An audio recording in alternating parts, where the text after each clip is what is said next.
Bonjour à toutes et à tous. Aujourd'hui, je vais vous présenter l'un des procédés de séparation les plus importants en génie chimique, la distillation. Elle permet de séparer les constituants d'un mélange en se basant sur leurs différences de volatilité. On retrouve deux grandes catégories de distillation, la distillation flash et la distillation continue, chacune ayant ses spécificités. Commençons par la distillation flash.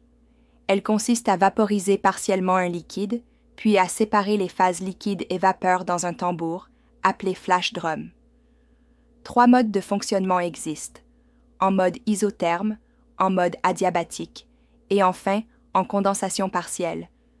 Le composant le plus volatile passe majoritairement dans la phase vapeur, tandis que le moins volatile reste dans le liquide. À l'aide de bilans de matière et de graphiques d'équilibre, on peut tracer la droite opératoire, qui coupe la courbe d'équilibre au point d'équilibre. Il est aussi important de comprendre les notions de point de bulle et de point de rosée. Le point de bulle correspond à la température à laquelle le mélange liquide commence à bouillir, tandis que le point de rosée indique la température à laquelle la vapeur commence à se condenser. Ces deux points sont essentiels pour définir les conditions de fonctionnement de la distillation. Passons maintenant à la distillation continue des mélanges binaires, utilisés dans l'industrie. Elle se fait dans une colonne équipée de plateaux ou de garnissages. La vapeur monte, le liquide descend, et les deux phases échangent matière et chaleur à chaque étage.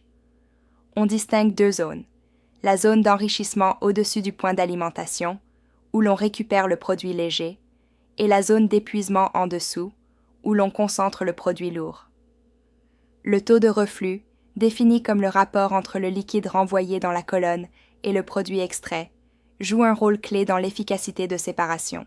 Pour dimensionner ces colonnes, on utilise la méthode de McCabe et Thiele, basée sur des bilans de matière. Elle consiste à représenter les compositions des phases liquides et vapeur sur un diagramme X-Y. On trace alors les droites opératoires correspondant aux sections d'enrichissement, d'appauvrissement et d'alimentation. Ces droites dépendent notamment du taux de reflux et de l'état physique de l'alimentation. L'intersection des trois droites opératoires est le positionnement optimal du plateau d'alimentation. Un bon placement permet soit de réduire le nombre total de plateaux nécessaires, soit d'améliorer l'efficacité de la séparation pour un nombre de plateaux donné. En conclusion, la distillation est un outil fondamental pour la séparation des mélanges dans l'industrie chimique. Elle permet d'obtenir des produits de grande pureté.